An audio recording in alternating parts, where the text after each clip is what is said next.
My family has a rule. No one is allowed to call my name after sunset. When old Wang from next door came over and called my name to ask me to open the door, my ba immediately rushed out wielding a kitchen knife. Old Wang was so scared he even lost his slippers while running away. My ma hurriedly held me down and forced a bowl of some unknown liquid into my mouth. By the time I woke up again, the house had been burned to the ground. My ba was driving frantically. The speedometer had long since exceeded 120. But I saw, right beside the car, a gigantic human-shaped shadow waving at me. "Ma, there's a person running alongside our car." As soon as I said that, my ma covered my mouth. She was trembling all over, her face deathly pale. Biting her lip hard, she typed a few words on her phone. "Don't look outside, and don't make a sound. Just act like there's nothing there." I was stunned for a moment, not knowing what exactly was happening. But that shadow looked way too eerie from every angle. Because the car was already going at 140 miles per hour, how could any human be that fast? However, as time passed, the shadow's speed slowed down. As soon as it left, I suddenly felt the temperature inside the car rise quite a bit. Another half hour passed, and my ma, seeing that the strange shadow was gone from all directions, finally dared to speak. "Laozhong, did we lose that thing?" "Not yet. Look behind you and you'll understand." My ma looked back, and I, full of curiosity, followed suit. Behind us was pitch black. Nothing at all could be seen. Everything about this was truly strange. Even if there was only moonlight, it shouldn't be this dark behind us. I kept feeling that something in the darkness was staring at me. Huge confusion completely overwhelmed me. Why? Just because a neighbor called my name? Did my parents resolutely decide to burn the house down? And this wasn't the first house we'd burned down. I remember when I was young, we were always hiding and fleeing. We never stayed in one place for more than half a year. Changing schools became my most prominent memory of childhood. And whenever the sun went down, my ma would always make sure to bring me home. I barely had any friends. I asked my ma a few times, why did we have to move so frequently? My ma would just smile and tell me, "BA changed jobs, and we have to move." Being young, I naturally didn't think much of it. But now, seeing this eerie scene, I suddenly realized this ba changing jobs thing was highly likely a lie my ma told me. All these years of hiding were just to evade that thing behind us. That black shadow chasing us. But we've been hiding for so many years, so why couldn't we escape it? Just as I was completely baffled, my bus voice emerged. "It's over. Something's going to happen," my ma said. "What's wrong, Laozhong?" "The car is running out of fuel. It's chasing too fast. The fuel consumption is too high." We had both seen the speed of that thing. It would probably catch up within a minute. My ba gritted his teeth and looked at my ma. "We need to find a way to make it get lost. Is there a junction ahead?" My ba immediately understood. "You're planning to do that? But we've already used it once. Will it still work?" "Treat it like a last resort. Just go directly to the rest area. It'll throw a piece of clothing at the junction." After saying that, my ma patted my shoulder, pressed my head down again, and poured a large bowl of water down my throat. My consciousness grew heavy, and I collapsed into my ma's arms. I don't know how much time passed, but I woke up from my stupor. "Ma, what just happened to me?" As I spoke, I felt an abnormal discomfort in my mouth. I looked around. It was already dawn. We must be in a small motel. My ma looked filled with worry, as if she had aged 10 years. "Ba, what is going on here? What kind of thing did we run into?" "This is all the karma your ma and I brought upon ourselves. It has nothing to do with you. Don't worry, we will protect you." Well, I was a bit confused, but I was certain that the thing must be extremely terrifying. Otherwise, my parents wouldn't have been living in fear for so many years. Actually, in the beginning, I also had a little sister. But one day, my sister suddenly passed away. My parents said she accidentally fell and died, But during the funeral viewing, I saw that half of my sister's body looked like it had been shredded by some wild beast. Thinking about it now, it was probably done by that thing. And ever since that incident, my parents stopped seeking help from others, only focusing on moving away with me. Back to the present, it was already 3 p.m., getting close to sunset. It was about to become unsafe, because as long as the sun sets, that thing would catch up. My ma asked my which way are we going? We need to find something that thing fears, otherwise, it will definitely keep following us. Let's go to Changbai Mountain. My BA nodded, though neither of them looked good. We were still over 800 kilometers away from Changbai Mountain. It was hard to say if we could make it there tonight. But my ba was right. Once we reached Changbai Mountain, we would be safe, because I knew there was a very powerful person there who had defeated that thing. Afterward, our family got in the car, ready to head to Changbai Mountain. But as soon as we got in, I suddenly heard a familiar voice. The voice kept calling out, "Moga. Hide well. Don't let old Lee catch you." My pupils dilated. I looked all around, but there was nothing nearby. The voice didn't sound again, but a feeling of sadness kept spreading in my heart. I knew the owner of that voice. He was the only friend I had had for all these years, but later he met with an accident. Sadness and guilt kept spreading. I was suffocated by this feeling. I took a deep breath and looked at my ma. "Do you remember Xiao Xingzi? The one who was dragged away by a beast 5 years ago?" "Xiao Xingzi." "Shut up. What nonsense are you saying?" My ma glared at me, forbidding me to speak. But I just clearly heard Xiao Xingzi talking to me. She said that line from right before she was dragged away. "Hide well, don't let old Lee catch you." My ma, pale-faced, pulled me into her arms, constantly patting my back. "My precious child, it's okay. You're just too tense. You heard wrong." My ba also glanced at me through the rearview mirror and stepped even harder on the accelerator.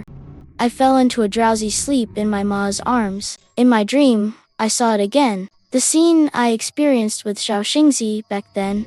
It was nighttime. Xiao Xingzi came to find me, saying old list watermelons were super sweet and wanted to take me to steal some.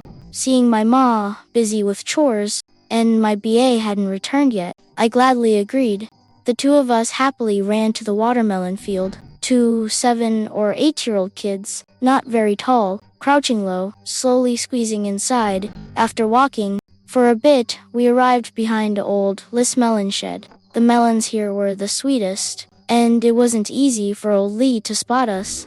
We started using a rock to smash a watermelon. After a few hits, the melon broke open. We started stealing a taste. I must say, old list watermelons were truly sweet and crisp. After finishing one small watermelon, we didn't feel satisfied. Xiao Xingzi then pulled me. "Mojay, old Lee has a watermelon chilling in the well nearby. Let's steal that one. It must taste even better." The melon inside wasn't small, at least 20 pounds. We struggled to pull the melon up.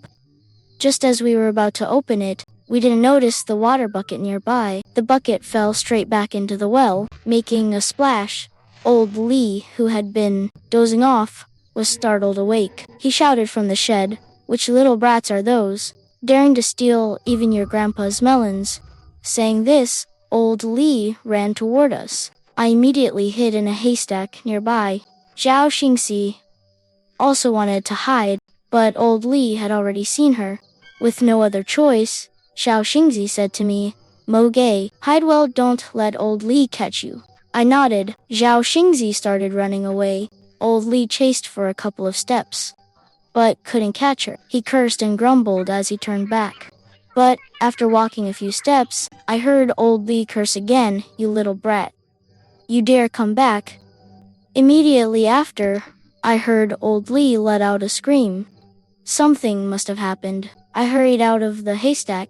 Old Lee was sitting on the ground, pointing ahead, unable to say a word. After a long while, old Lee finally spoke. "That brat, quick, go call the adults, call everyone." All the adults in the village were called by me. Many asked old Lee what happened.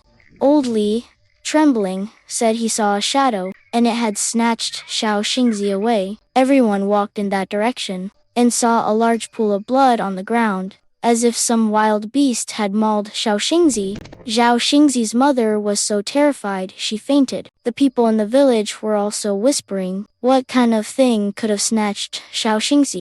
At the time, only Old Li and I were there. Old Li said it was definitely a shadow.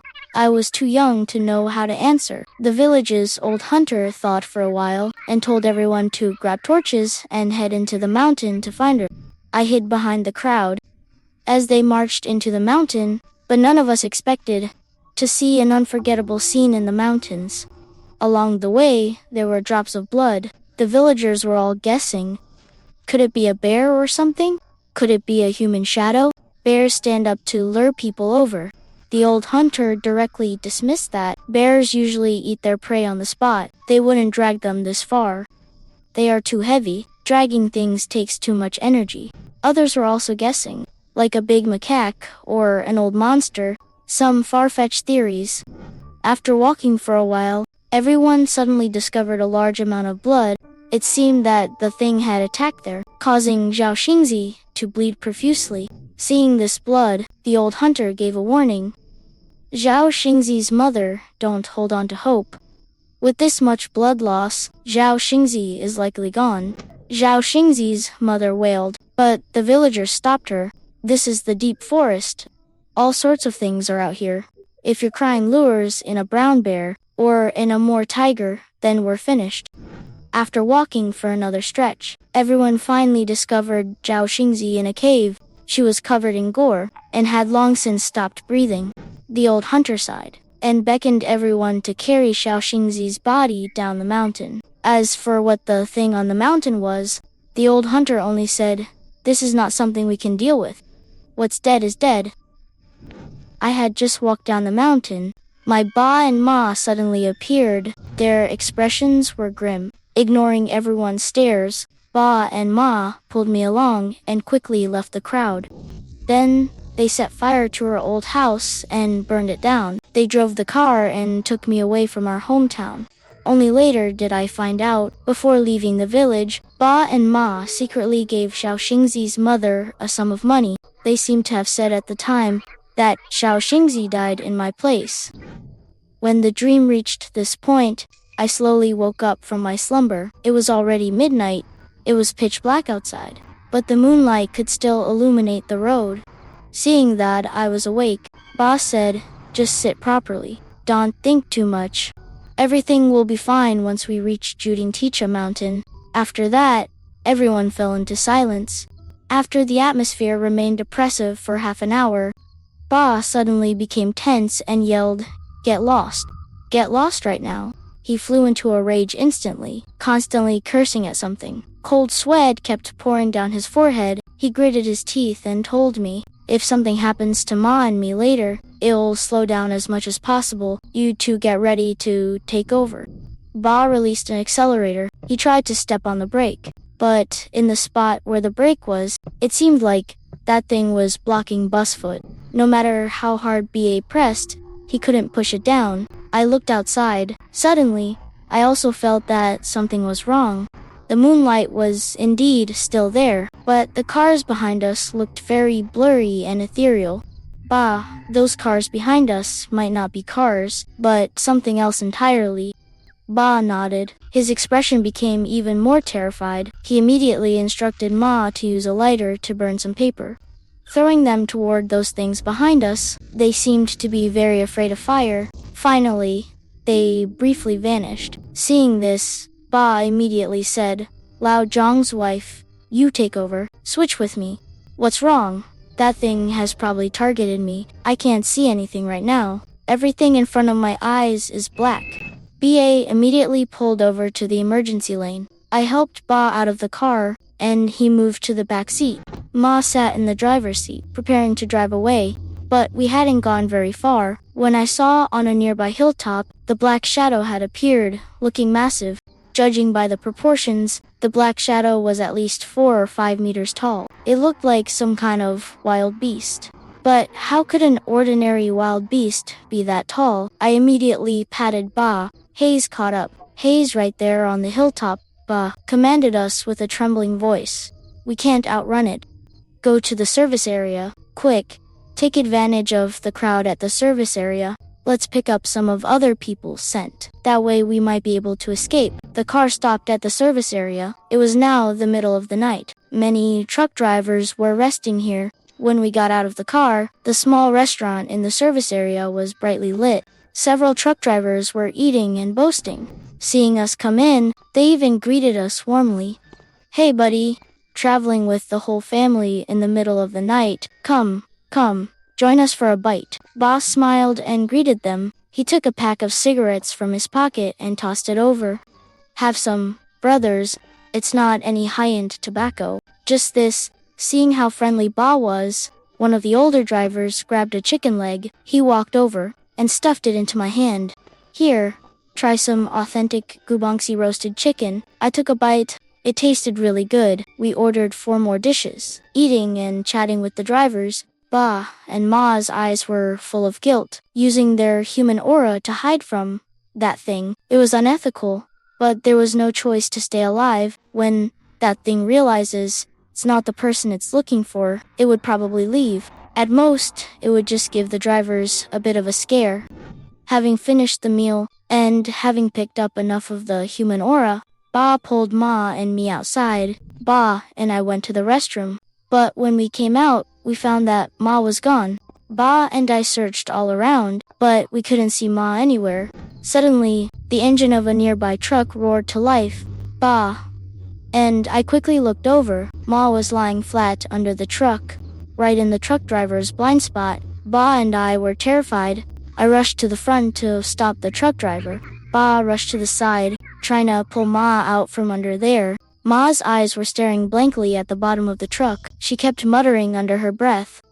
Chinking Ma will pull you out right now. Chinking was my sister's name. She had been dead for many years.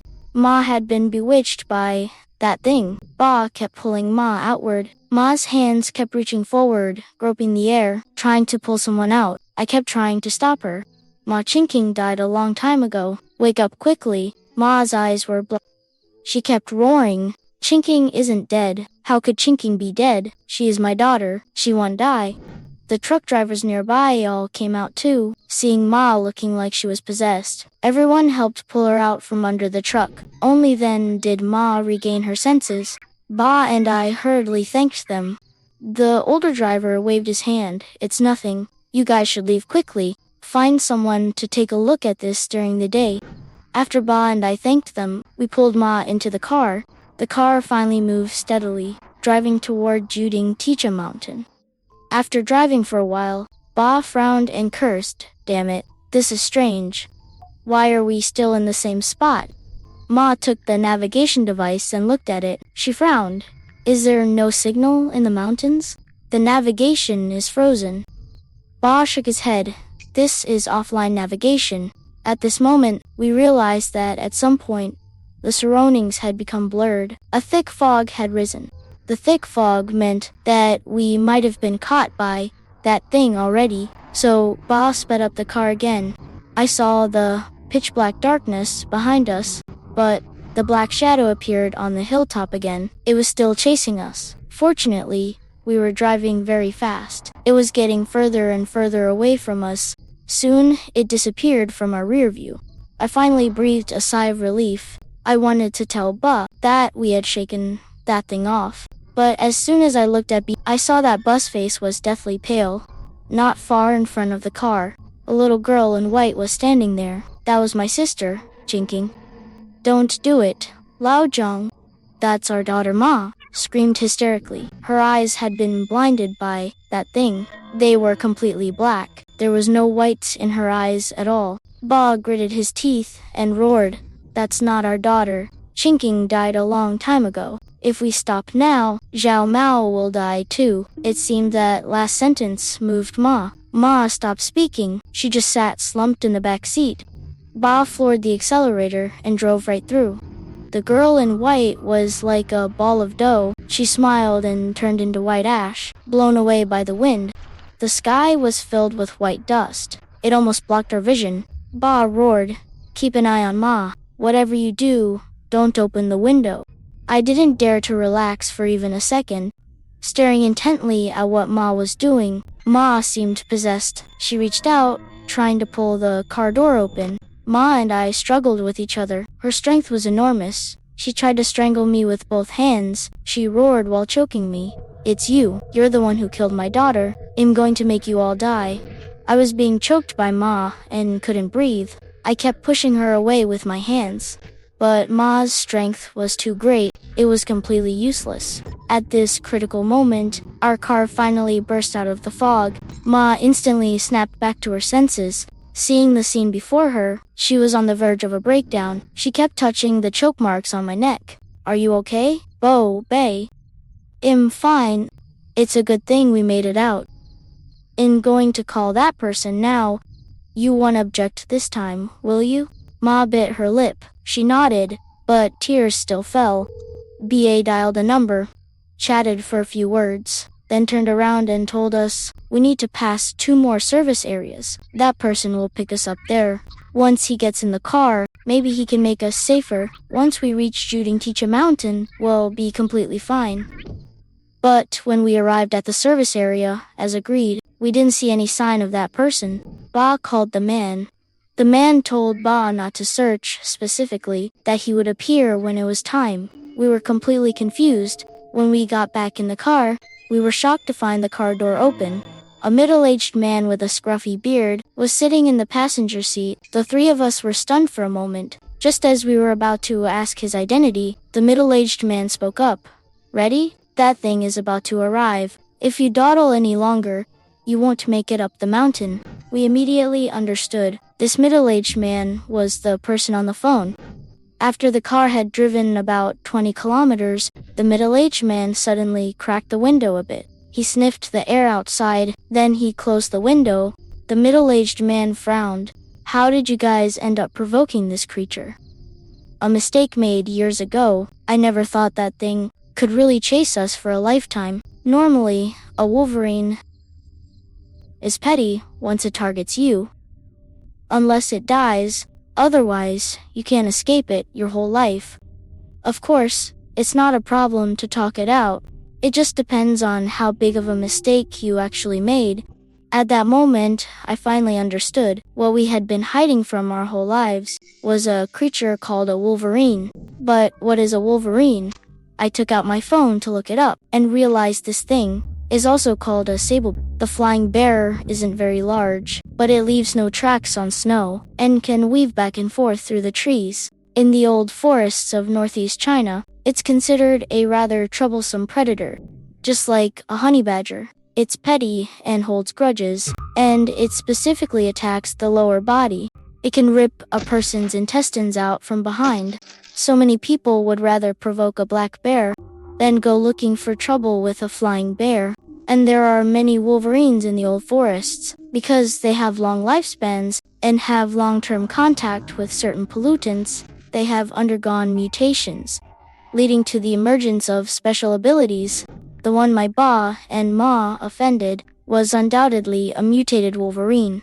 When my research reached this point, the middle-aged man suddenly narrowed his eyes and said, "It's here. Whether we can get up the mountain depends on this single moment."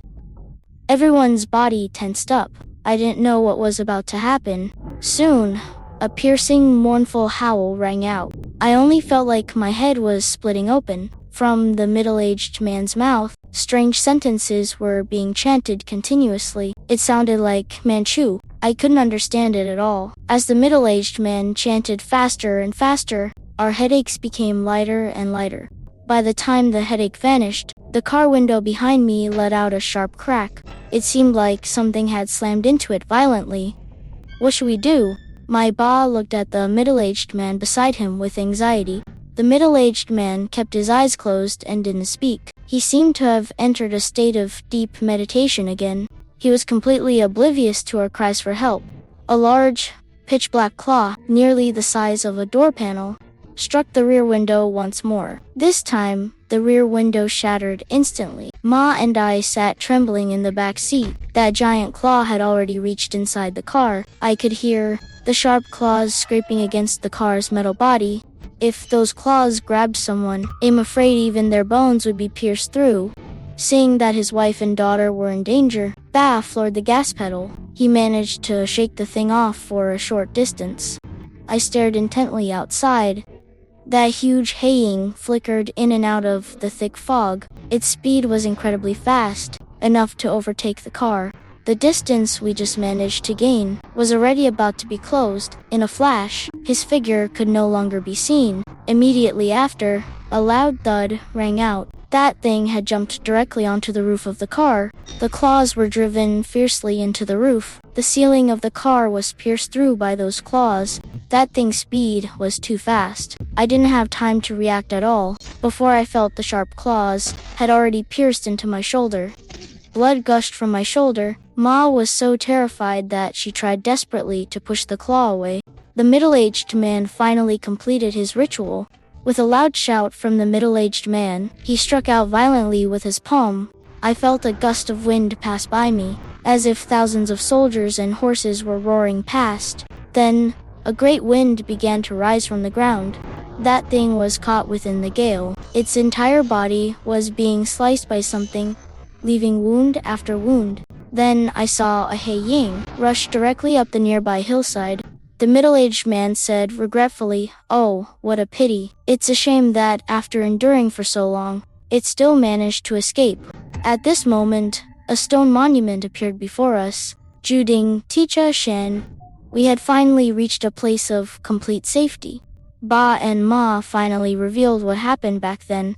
I had always known that Ba and Ma were very wealthy, but where that money came from, I was never clear. Actually, when they were young, they worked as guides, not ordinary guides, but guides for the old forests of Changbai Mountain and the Greater Khingan Mountains. In the old forests, acting as guides, they naturally led the way for the Shenbang Mubong and some wealthy elites. The places they went to either had legends of thousand-year-old ginseng, or were waterways where timber could be floated, or were the so-called Qing dynasty treasures. Places like the treasures of the Northeast King, those people paid handsomely. In just a few years, they had made a fortune. The most they ever made was when they guided a wealthy man to find the legendary Abaha Temple. The businessman paid a commission of 200,000 all at once. That was 200,000 in the 1980s. But after they encountered that thing once, they never went back to the old forests again. That was an expedition with a wealthy man to find the Heidonging Temple on Changbai Mountain. Originally, they hadn't planned on going, but the businessman simply offered too much. So Ba and Ma led the way up Changbai Mountain. No one expected that the businessman would ignore warnings in Changbai Mountain and kill an animal that should never have been touched. On the way back, they were ambushed. Almost everyone in the businessman's team died. Ba and Ma were also trapped in the mountains and couldn't get out. Seeing that they were about to starve to death, Ba and Ma caught a wolverine. They skinned the wolverine and planned to eat it. But after skinning it, they discovered the reason this wolverine moved so slowly wasn't because it had been injured by a human trap, but because it was pregnant with a pair of cubs. Although they felt guilty, in order to survive, they still ate the wolverine. When they returned home, Ma discovered she was pregnant, and it was twins, a boy and a girl. They suspected this might be related to the wolverine, so they came directly to Juding Ticha Shan. The middle-aged man told them that wolverines are the most vengeful creatures. It wanted them to give birth to children, just to let them experience the pain of being separated from their offspring. The middle-aged man wanted to keep them at Juding Ticha Shan. This place is protected by the ancestors. That thing wouldn't dare to come here, but they felt that with so much money, they could always solve the problem. So they went down the mountain to live their lives. They didn't expect this wolverine soul to pursue them for so many years. After attacking my sister, it planned to finish me off too. Now, there is no other choice. The whole family can only return to Jagudin Ticha Shan. The middle-aged man sighed. Suddenly, he shouted toward the deep mountains. Everything has a cause and effect. You have harmed the younger sister, so consider your grudge avenged. The debts between you are now settled. I will have them stay here and pray for your kin for 1 year. From now on, you owe each other nothing. In the year that followed, Ba, Ma, and I all lived on Shan. We began working in animal protection. We would explain to the tourists who came here the importance of harmonious coexistence between humans and animals. Since then, we have never seen that thing again.